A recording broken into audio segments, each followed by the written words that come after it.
Deus fez é bom. Quero chamar a todos de irmãos, pois tudo que Deus fez é bom. Tudo que Deus fez é bom. Tudo que Deus fez é bom. Quero chamar a todos de irmãos, pois tudo que Deus fez é bom. Irmãos e irmãs, paz e bem, iniciemos nossa reflexão em nome do Pai, do Filho e do Espírito Santo. Amém.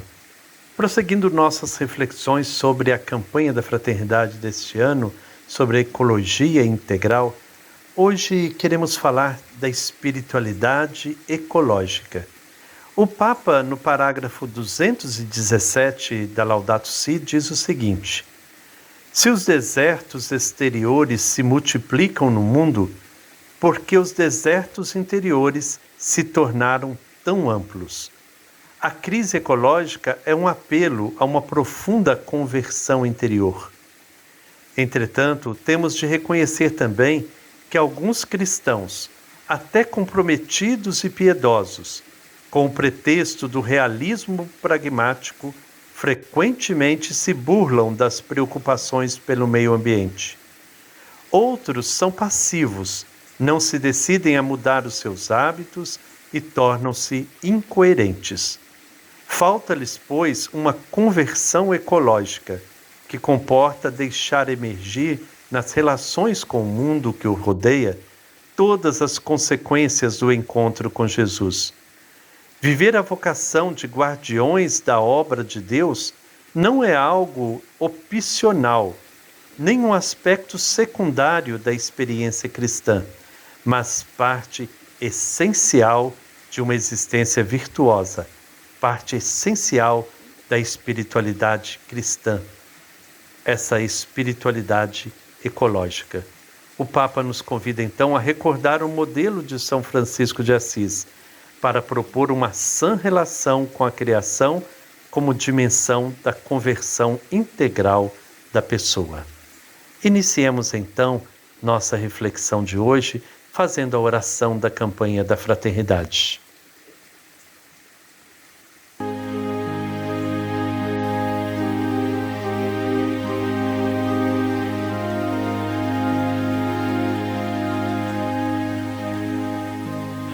Ó Deus, nosso Pai, ao contemplar o trabalho de Tuas mãos, viste que tudo era muito bom. O nosso pecado, porém, feriu a beleza da Tua obra, e hoje experimentamos suas consequências. Por Jesus, Teu Filho e nosso irmão, humildemente te pedimos. Dá-nos nesta quaresma a graça do sincero arrependimento e da conversão de nossas atitudes. Que o Teu Espírito Santo reacenda em nós a consciência da missão que de Ti recebemos, cultivar e guardar a criação no cuidado e no respeito à vida. Faz de nós, ó Deus, promotores da solidariedade e da justiça, enquanto peregrinos habitamos e construímos nossa casa comum, na esperança de um dia sermos acolhidos na casa que preparaste para nós no céu. Amém.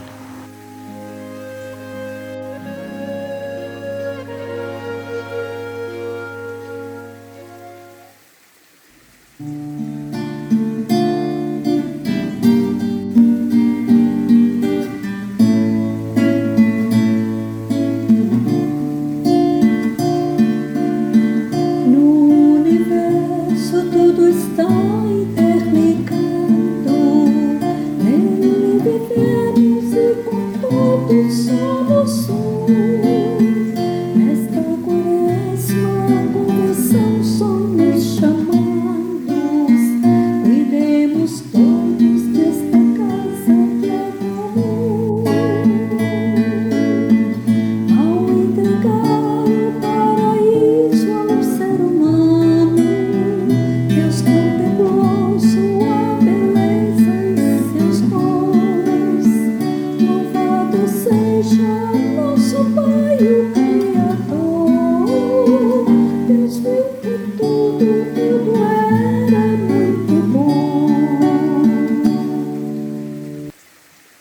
para falar de espiritualidade ecológica, convidamos hoje nosso irmão Anderson, que vive no assentamento do MST e que fala muito da espiritualidade ecológica na sua arte. Um grande pintor, um homem de comunidade, de vivência, de fé. Seja muito bem-vindo, Anderson, à nossa reflexão de hoje.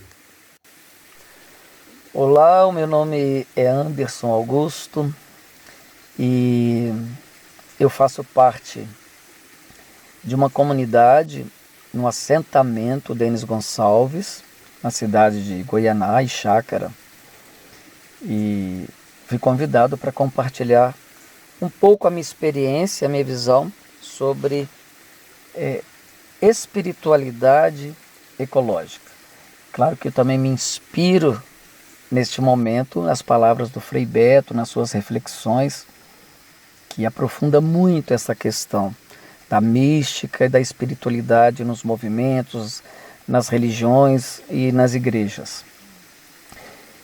E quando a gente fala de espiritualidade, e por que falar de espiritualidade ecológica? Na verdade, a espiritualidade deveria ser ecológica porque é a forma, é a maneira como a gente se percebe dentro da criação, dentro do mundo, no meio e em relação com todos os seres. Infelizmente, muitas vezes a nossa espiritualidade ficou uma espiritualidade desencarnada. Jesus veio justamente, a sua vinda ao mundo foi o mistério da encarnação. E se a nossa espiritualidade, ela parte de Jesus, ela é necessariamente para ser vivida no mundo, na criação e com toda essa diversidade de seres, desse grande mistério que é a criação. E falando de espiritualidade, ela necessariamente é uma fonte de amor. A base de qualquer espiritualidade é o amor, né? O que nos move, a graça, o amor, a compaixão. E se a gente coloca essa dimensão da dimensão ecológica, é para que a gente fique atento e atenta a esta conexão necessária. A espiritualidade não pode ser vivida fora deste mundo, porque nós estamos nesse mundo, a nossa missão é viver da melhor maneira possível neste mundo. E como a gente vive neste mundo? Quais são as nossas opções? Então, para que haja uma espiritualidade, a gente precisa se nutrir de amor, de compaixão e hoje, mais do que nunca, de cuidado para com o meio ambiente. E isto é um grito da terra, é um grito das vidas ameaçadas de extinção. Por isso é tão necessária esta espiritualidade que nos ensine a perceber o mundo criado nas suas mais diversas e variadas formas e saber como que tudo está interdependente, interligado. E para a gente viver esta espiritualidade,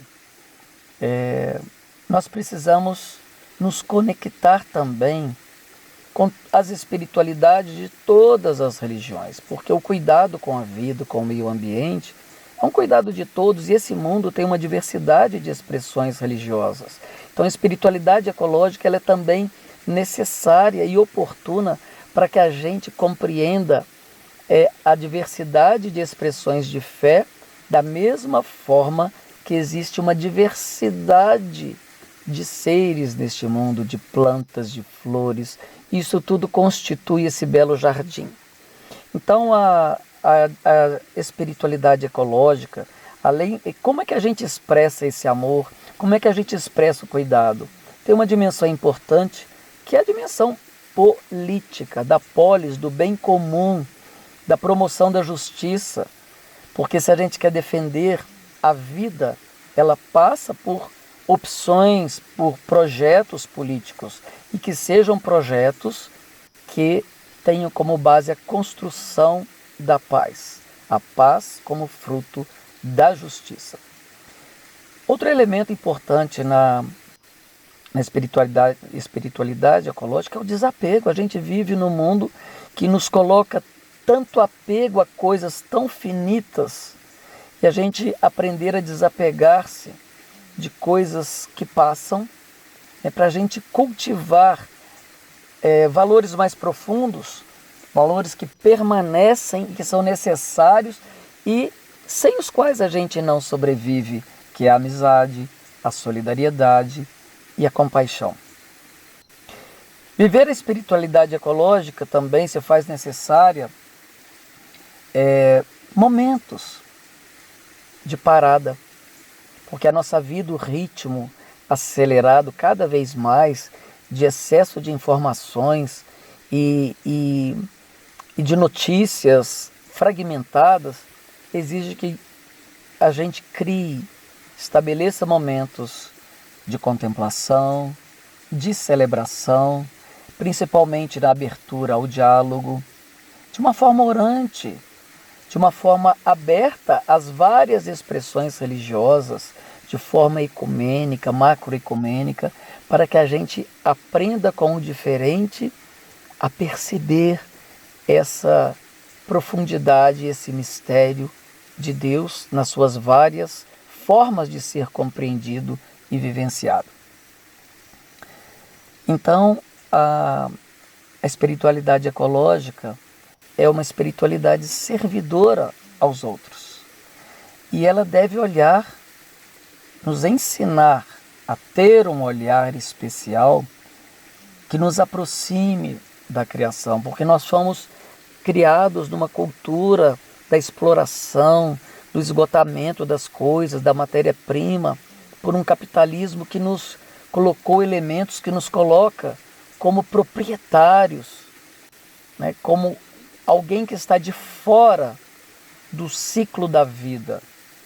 Então, a espiritualidade ecológica vai nos aproximar, nos ajudar a entrar nesse mistério da criação, mas como parte, como São Francisco nos ensina, como irmãos e irmãs de todas as criaturas. Então, beber de uma espiritualidade que passa por vários olhares faz parte do propósito, da maneira de viver essa espiritualidade ecológica. E usando também as expressões, como que a gente vive isso? Como é que a gente anuncia e experimenta e faz ecoar? Eu, como artista plástico, faço parte do setor de cultura do MST, então a gente usa, e também nas expressões, nos desenhos, nos cartazes, na arte sacra, a gente usa da arte para anunciar, para fazer mais perceptível a nossa forma de compreender uma espiritualidade encarnada na vida, na diversidade, no respeito, no diálogo. Então, usar das artes, da música, do nosso corpo, perceber que esse universo está presente no nosso corpo, o micro, no macro, em cada pedacinho existe todo um conjunto de mistério e de reflexo desse imenso universo. Então, usar do corpo no cuidado, na dança, no teatro, na música e sempre e profundamente em comunhão, em comunidades, de forma coletiva, porque a espiritualidade ecológica, ela nos chama à convivência, ela nos chama a aprender valores que melhorem a nossa convivência para que nós possamos ser felizes, para que a gente crie uma sociedade nova de mulheres e homens novos e que a gente possa colocar em prática, aquilo que a gente tem cantado muito nesta campanha da fraternidade, que tudo está interligado nesta casa comum. Um grande abraço, paz e bem.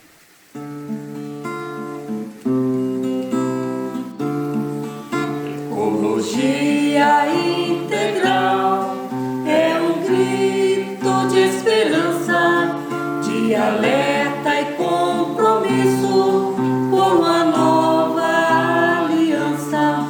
Mas o homem na ganância perde a compreensão. Ele explora sem limites, não respeita a criação. Por isso estamos aqui, reunidos com nossos irmãos, para celebrar e louvar a beleza da criação. Para celebrar e louvar a beleza da criação. O Papa Francisco, tanto na Laudato Si quanto na Fratelli Tutti, onde ele trata das relações fraternas que construímos, aponta como base de sustentação uma espiritualidade que nos humaniza e que nos ajuda a recuperar a capacidade de contemplação, admiração e encanto por tudo que Deus criou.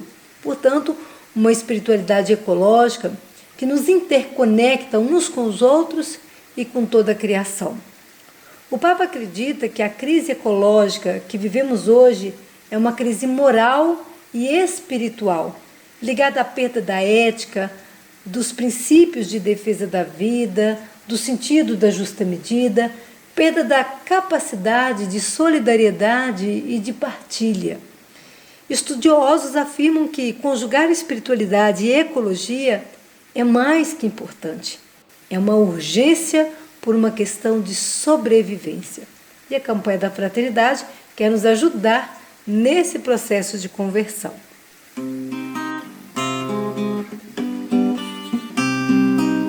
De toda a terra em nossas mãos eis o cuidado.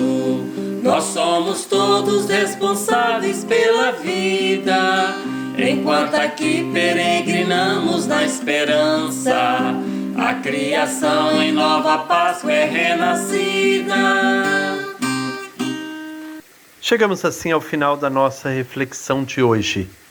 Para finalizar então, nós queremos tomar mais um parágrafo da Laudato Si, parágrafo 221, onde o Papa Francisco diz assim: ajudam a enriquecer o sentido dessa conversão várias convicções da nossa fé, desenvolvidas no início desta encíclica, como, por exemplo, a consciência de que cada criatura reflete algo de Deus e tem uma mensagem para nos transmitir, ou a certeza de que Cristo assumiu em si mesmo este mundo material e agora ressuscitado habita no íntimo de cada ser, envolvendo-o com seu carinho e penetrando-o com a sua luz. E ainda o reconhecimento de que Deus criou o mundo, inscrevendo nele uma ordem e um dinamismo que o ser humano não tem o direito de ignorar. Porventura uma pessoa, ouvindo no Evangelho Jesus dizer, a propósito dos pássaros, que nenhum deles passa despercebido diante de Deus, será capaz de os maltratar ou causar-lhe dano? Convido todos os cristãos a explicitar essa dimensão da sua conversão, permitindo que a força e a luz da graça recebida se estendam também à relação com as outras criaturas e com o mundo que os rodeiam, e suscite aquela sublime fraternidade com a criação inteira que viveu de maneira tão elucidativa São Francisco de Assis. Que o Senhor, Deus de amor e bondade, nos abençoe. Em nome do Pai, do Filho e do Espírito Santo. Amém. Paz e bem.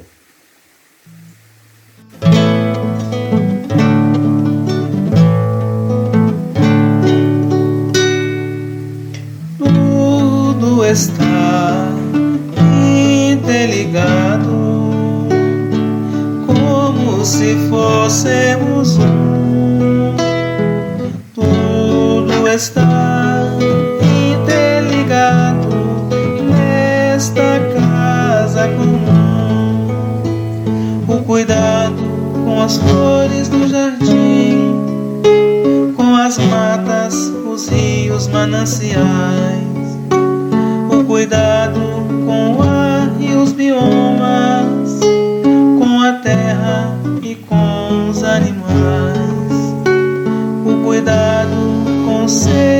prestação, com as crianças um amor especial, o cuidado com os doentes e idosos, pelos pobres opção preferencial, porque tudo está interligado, como se fôssemos um. Tudo está